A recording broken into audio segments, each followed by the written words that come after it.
She doesn't need a menu. She needs someone who can understand her. The words came out quiet, gentle, not accusatory. The setting was a corporate Christmas dinner, expensive venue, chandeliers, soft music, hundreds of guests. The man who spoke wore a server's uniform, black vest, white shirt, working the room. The woman he was talking to wore designer everything, CEO, powerful, used to being in control. Beside her sat a small girl, maybe 6 years old, clutching a stuffed bear, looking lost. Deaf, the girl was deaf, and no one at this fancy party knew how to talk to her. Guests at nearby tables looked uncomfortable. Servers stood uncertain, but this single dad, this man serving drinks, he knelt down, eye level with the child, and signed, "Hello, what's your name?" Her name was Catherine Pierce, 43 years old, CEO of Meridian Tech, Forbes 500, self-made success story. Her daughter was Lily, 6 years old, born deaf, profound hearing loss, both ears. Catherine rarely brought Lily to company events. It was easier that way, less explaining, less accommodating, less judgment. But this was Christmas, the annual holiday dinner. Everyone brought their families, Catherine thought. Maybe this year. Maybe Lily should see what her mother had built. See the company, the success, the legacy. So she brought her. The venue was spectacular. Downtown hotel, grand ballroom, crystal chandeliers, white tablecloths, gold accents everywhere. 200 employees, plus families, plus investors, plus board members, a celebration of the year's achievements. Bonuses announced, awards given, success celebrated. Catherine wore her power. Designer dress, perfect makeup, commanding presence. Lily wore a red velvet dress, white tights, shiny black shoes, hair in careful braids. She clutched Mr. Bear, her stuffed animal, brown and worn, her comfort object. They arrived at 7, cocktail hour, people mingling, laughing, networking. Catherine immediately fell into work mode, shaking hands, making small talk, being the CEO. Lily stayed close, holding her mother's hand, watching mouths move, understanding nothing. People smiled at Lily, that polite smile adults give children, then moved on. No one knew how to interact with her, didn't know she was deaf, or if they did, didn't know what to do about it. Dinner was called, everyone moved to assigned tables. Catherine and Lily sat at the head table, with executives, with important clients, adult conversations, business talk, industry gossip. Lily sat quietly, Mr. Bear in her lap, looking around, taking in the lights, the decorations, the movement. But she was alone, in a room full of people, completely isolated. A server approached, young woman, nervous. "Can I get anything for the little one? Juice? Soda?" Catherine started to answer, but the server was looking at Lily. Lily didn't respond, didn't hear the question. The server tried again, louder. "Sweetie, would you like something to drink?" Still nothing. The server looked at Catherine, confused, maybe frustrated. "She's deaf," Catherine said, voice flat, matter of fact. Oh, I'm sorry, I didn't know." The server left quickly, uncomfortable. Catherine felt the familiar weight, the weight of having to explain, of watching people not know what to do, of her daughter being the problem. She leaned close to Lily, signed. "Are you okay?" Lily signed back. "Lots of people." "Too many?" "A little, but pretty lights." Catherine smiled, tried to make this okay. "We won't stay long, just dinner and then home." Lily nodded, looked back at Mr. Bear. The meal service began, servers bringing plates, appetizers, salads, main courses. At their table, conversation flowed. Deals discussed, strategies debated, politics analyzed. Lily ate quietly, cut her food carefully. Good table manners, didn't interrupt. But Catherine watched her, saw the isolation, the confusion, the way Lily would look at people talking and try to understand, try to lip read, fail, saw the way adults would glance at Lily, then look away. uncomfortable with the silence, with the difference. One of the board members, Gerald, older man, well-meaning but clueless, he leaned toward Lily, spoke very slowly, very loudly. Are you having fun? Like volume would somehow help, like deaf meant stupid. Lily just stared at him. Gerald looked at Catherine. Does she understand English? Catherine felt anger flash. She's deaf, not cognitively impaired. She's fluent in sign language and reads at a third-grade level. Gerald retreated. Of course, I didn't mean to offend. But he had. They all had. By treating Lily like she was less, like she was broken. Catherine realized. This was a mistake. Bringing Lily here, to this world, these people. They didn't know how to see her daughter. Only saw the disability, the inconvenience. She was about to make an excuse to leave, to get Lily out of this isolating crowd. Then someone approached their table. A server, male, 30s, carrying a tray of drinks. He set down glasses, moved efficiently, professional. Then he paused, looked at Lily and signed it. Hello, what's your name? Lily's face transformed. Eyes went wide. Mouth opened in surprise. She looked at her mother, then back at the man, then signed quickly. Lily, my name is Lily. The man smiled, signed back. That's a beautiful name. I'm Marcus. Nice to meet you. Catherine stared. This server, this man in a uniform, was signing with her daughter. Marcus knelt down, eye level with Lily, still signing. Is that your bear? Lily nodded eagerly, held up Mr. Bear. His name is Mr. Bear. He's very old. He looks very wise. Has he been to a party like this before? No, first time. Me too. What do you think? Pretty fancy, right? Lily giggled, actually giggled. Too many forks. Marcus laughed, signed. I know. Even I get confused. Want to know a secret? Lily leaned in. What? Most people don't know which fork to use either. They just guess. Lily's eyes sparkled. Really? Really, don't tell anyone. Catherine watched this exchange, stunned. Her daughter was animated, engaged, happy, for the first time all evening. Maybe for the first time in any public setting. Marcus stood up, signed to Catherine. Your daughter is delightful. Catherine fumbled, started signing back. Rusty, slow. Thank you, I didn't expect. You know sign language?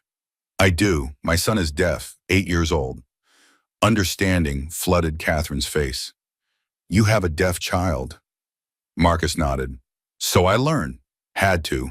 Couldn't imagine not being able to talk to him. Other people at the table were watching now, curious, uncomfortable with the signing. Gerald spoke up. Is there a problem here? Marcus turned, professional. No, sir, just checking on the young lady, making sure she has everything she needs. She seems fine. You can go. The dismissal was clear, the subtext obvious. You're the help. Know your place. Marcus nodded politely, started to leave. But Lily signed frantically. Wait, don't go, please. Marcus looked at Catherine. She signed back to Lily. Sweetheart, he's working. But he's the only one who can talk to me. Catherine felt that statement like a blow. At this whole party, hundreds of people. One person could communicate with her daughter, and he was the server, the invisible worker. Marcus knelt back down, signed to Lily. I have to work, bring food to people, but I'll check on you, okay? Promise? Promise. Oh. Lily smiled, signed. Thank you. Marcus left, went back to his duties. Catherine watched him go, then looked at her daughter. Lily was different now, sitting up straighter, looking around with interest instead of confusion. Because for 5 minutes, someone had seen her, really seen her. The meal continued. Marcus moved through the room, serving, clearing plates, refilling drinks. But every few minutes, he'd pass by their table, catch Lily's eye, sign something quick. Having fun? Food okay? Mr. Bear behaving? Each time Lily would light up, sign back, a quick exchange. And each time, Catherine felt something crack in her chest. She'd built an empire, commanded respect, made millions, but she'd never given her daughter what this server was giving her in stolen moments. Belonging, understanding, connection. Other guests started noticing. The signing, the interactions. Some found it sweet. Some found it disruptive. Some found it uncomfortable. A woman at the next table, executive's wife, designer everything, loud voice. "Excuse me, is that really necessary?" The hand waving. "It's quite distracting." Catherine turned, ice in her voice. "That hand waving is American Sign Language. My daughter is deaf." "Well, yes, I can see that. But surely at an event like this, there are appropriate accommodations, not putting it on display like that." Catherine felt rage building. Putting it on display? She's communicating. "I just think there's a time and place. This is a professional event. This is a Christmas party for families." "Yes, well, some things are better handled privately." Catherine stood up, ready to eviscerate this woman. But Marcus appeared, placed a hand gently on Catherine's shoulder, signed with the other hand. "Not worth it. She doesn't understand."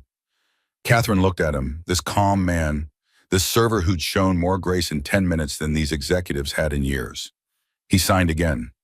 "Lily is watching. Show her how to handle ignorance with dignity." Catherine took a breath, sat back down. The woman at the next table looked between them, annoyed. "Well, I was just saying." Marcus turned to her, polite, professional. "Ma'am, if the signing bothers you, perhaps you'd be more comfortable at a different table.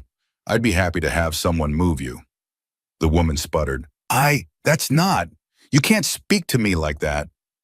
"I didn't speak rudely, ma'am. I offered a solution. Would you like me to call the event coordinator?" The woman's husband touched her arm. "Honey, leave it."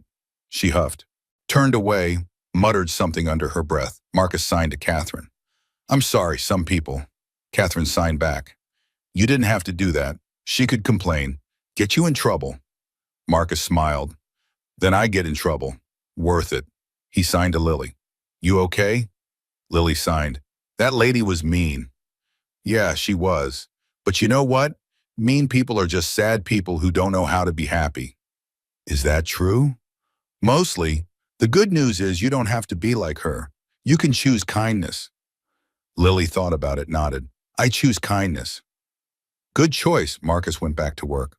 But the entire dynamic had shifted. Catherine looked at her daughter, really looked at her, and realized. She'd been treating Lily's deafness like a secret, a limitation, something to manage quietly. But this man, this stranger, he treated it like just another way of being. And Lily responded, blossomed, came alive. Maybe Catherine had been wrong. About everything. The dinner service continued. Dessert came, coffee, after-dinner drinks. People mingled again, moving between tables, networking, socializing. Catherine stayed seated, watching Marcus work, watching him interact with Lily every chance he got. She signed to Lily. "You really like Marcus, don't you?" Lily signed back enthusiastically. "He's nice and he has a deaf son. Did you know?" "He told me." "Can I meet him sometime?" "His son?" Catherine hesitated. "I don't know, sweetheart. Marcus works here. We don't really know him." "But he knows sign language, like us." "Yes, he does." Lily looked thoughtful. "Mom, why don't more people know sign language?" Catherine didn't have a good answer. "I guess because they don't need to." "But what if they meet someone deaf, like me?" Then it's harder to communicate. That makes me sad." "Me too, baby. Can we learn it? Can we teach people?" Catherine looked at her 6-year-old daughter. This child who wanted to make the world more accessible, more understanding. Maybe we can." Marcus passed by again. Lily waved. He came over, signed. "Almost done with work. You staying much longer?" Catherine signed. "Probably leaving soon. It's been a long evening." Lily seems tired. "She is, but she's been very brave." Marcus signed to Lily. "You're very brave, going to big parties, meeting lots of people. Lily signed. It's scary sometimes because people don't understand. I know, my son feels that way too. Really, but he has you. You understand. Yes, but not everyone does. Sometimes people stare, or talk too loud, or treat him like he's not smart. Lily nodded vigorously. Yes, that happens to me too. How do you handle it? Lily thought carefully. I remember that I'm okay. Even if they don't understand, I'm still okay. Marcus smiled. That's very wise. Did your mom teach you that? Lily looked at Catherine. Kind of, but mostly I just know it.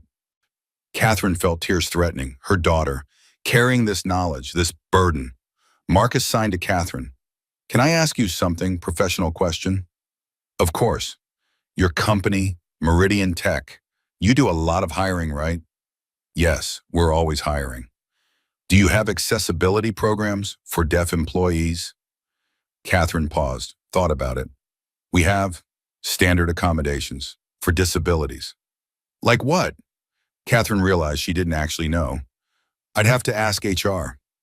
Marcus nodded, didn't judge. My son is only 8, but someday he'll need a job. And I think about it. What companies will hire him? What places will see him as capable? You're right, we should do better. I'm not criticizing, just thinking out loud. But Catherine was criticizing herself. She ran a major tech company, prided herself on innovation, on forward thinking, but she'd never thought about hiring deaf employees, about making her workplace accessible. Her own daughter was deaf, and it hadn't occurred to her. Marcus continued signing. I learned sign language because I had to, because my son needed me to. But I've met deaf adults, amazing people, engineers, teachers, artists, and they struggle to find work because companies don't know how to integrate them. What would help? What would make it better? Marcus thought about it. Training for hearing employees, basic sign language, deaf culture awareness, understanding that deaf doesn't mean disabled, just different. Catherine was listening, really listening. Also, technology helps, video relay, captioning, but mostly just willingness to try, to learn, to see deaf employees as assets, not accommodations. Lily tugged on Marcus's sleeve. Signed. Can you teach people? At Mommy's company? Marcus smiled. That's up to your mom, sweetheart. Lily turned to Catherine. Signed. Can he, Mommy? Can Marcus teach everyone sign language? Catherine looked at this man, this server, this father, who'd shown more insight, more compassion, more awareness in one evening than Catherine had in 6 years. She made a decision.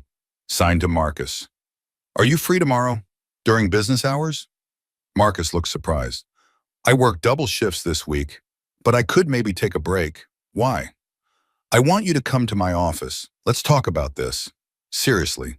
About what? About making my company accessible. About hiring deaf employees.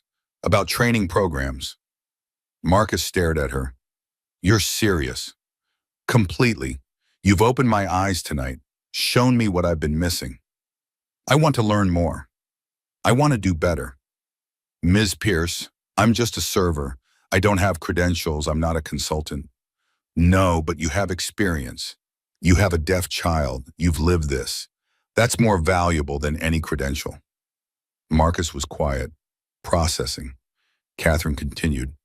I'll pay you, consulting rate, whatever's fair. I want to understand how to make spaces like this accessible, welcoming. Lily signed. Please, Marcus, help Mommy learn. Marcus looked at this little girl, then at her powerful mother, both of them asking for help. He signed. Okay, yes, I'll help, however I can. Catherine felt relief. Thank you. But can I ask, why now? Why tonight? Catherine looked at her daughter, signed. Because I brought Lily here thinking I was showing her my success, my achievement. But instead, I showed her isolation, exclusion, a world that doesn't make room for her. She looked back at Marcus. And you, in 5 minutes, did more for her than this entire party. You saw her, not her disability, her. And that's what I want to create, everywhere. Marcus nodded slowly. That's a good goal. Will you help me? Yes, I will. They exchanged information, phone numbers, email addresses. Lily watched, happy, proud of her mother. The party was winding down, people leaving, saying goodbyes. Catherine and Lily gathered their things, coats, purse, or bear. As they walked toward the exit, Lily stopped, turned back. Marcus was clearing tables, working. Lily signed across the room. Thank you, Marcus. You made this the best party ever. Marcus saw her, smiled, signed back. Thank you, Lily. You taught me something too. What? That brave little girls can change the world, one person at a time. Lily beamed. Catherine took her daughter's hand. They walked out into the cold December night, and for the first time, Catherine wasn't thinking about business, about profits, about success. She was thinking about her daughter, about the world Lily would inherit, and about how Catherine had the power, the resources, the influence to make that world better. Not just for Lily, but for every deaf child, every deaf adult, everyone who'd ever felt invisible in a room full of people. It started tonight with one server, one conversation, but it wouldn't end there. The next morning, Catherine called an emergency executive meeting. Her leadership team filed in, confused, concerned. Did something happen? Is there a crisis? Catherine stood at the head of the table. Not a crisis, an opportunity. We need to talk about accessibility. Blank stares. I attended our Christmas party last night with my daughter, and I realize we're failing as a company, as leaders. Her CFO spoke. Failing how? Our numbers are strong. I'm not talking about numbers. I'm talking about people, specifically deaf people, disabled people, anyone who doesn't fit the standard corporate mold. Her COO frowned. We have ADA compliance. We follow all regulations. Compliance isn't enough. We need to be proactive, inclusive, actually welcoming. What exactly are you proposing? Catherine pulled out notes. First, mandatory sign language training, basic level, for all employees. That would be expensive, time-consuming. I don't care, make it happen. Second, hire a diversity and accessibility consultant. Audit our entire operation. Hiring practices, office design, communication systems. The head of HR shifted uncomfortably. Catherine, wait, with respect, this seems sudden. What prompted this? My daughter is deaf. She's 6 years old. And last night I watched her be invisible at our own company party until one person, one server, took the time to see her. The room went quiet. That server taught me more in one evening than I've learned in 6 years of being a parent to a deaf child. And that's unacceptable. I've been so focused on business that I forgot about humanity. Her CMO spoke gently. What do you need from us? Support, resources, commitment. I want Meridian Tech to be the most accessible tech company in the industry. I want deaf candidates to want to work here. I want our products to serve everyone. That's a tall order. I know, but we can do it. We have the money, the talent, the reach. We just need the will. She looked around the table. So I'm asking, who's with me? Silence. Then her COO raised his hand. I'm in. My nephew is autistic. I get it. Her CFO nodded. Okay, let's budget for this. Do it right. One by one, her team committed. Catherine felt something shift. This was right. This mattered. Later that day, Marcus came to her office, still in his server uniform, nervous. Ms. Pierce, thank you for seeing me. Call me Catherine, and thank you for coming. She gestured to a chair. They sat. I meant what I said last night. I want your help, your insight, to make this company better. Marcus nodded. I've been thinking about it, about what would actually help. Tell me. He pulled out his phone, showed her notes. Basic sign language classes, weekly, optional but encouraged. Bring in deaf instructors, pay them well. Catherine wrote everything down. Hire deaf employees, not token hires, real positions, engineering, design, management, then support them. With interpreters, with captioning technology, with colleagues who can sign. What else? Redesign office spaces, visual alerts, not just audio, fire alarms with lights, doorbells that flash, meeting rooms with captioning displays. Catherine was furious with herself. Why didn't I think of any of this? Because you didn't have to. That's not judgment, it's just truth. Until something affects us personally, we don't see it. But I should have, my daughter. Marcus spoke gently. You're seeing it now, that's what matters.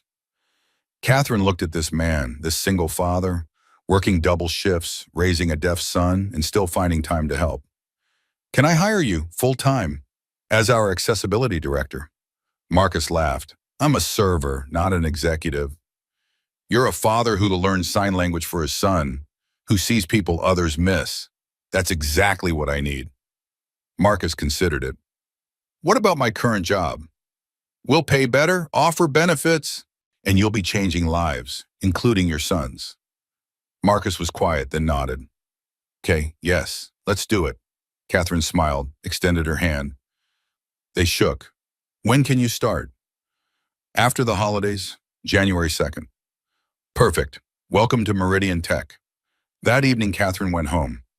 Lily was drawing at the kitchen table. Catherine signed. Guess what? Lily looked up. What? Marcus is going to work at my company. He's going to teach everyone sign language. Lily's face lit up. Really? He is?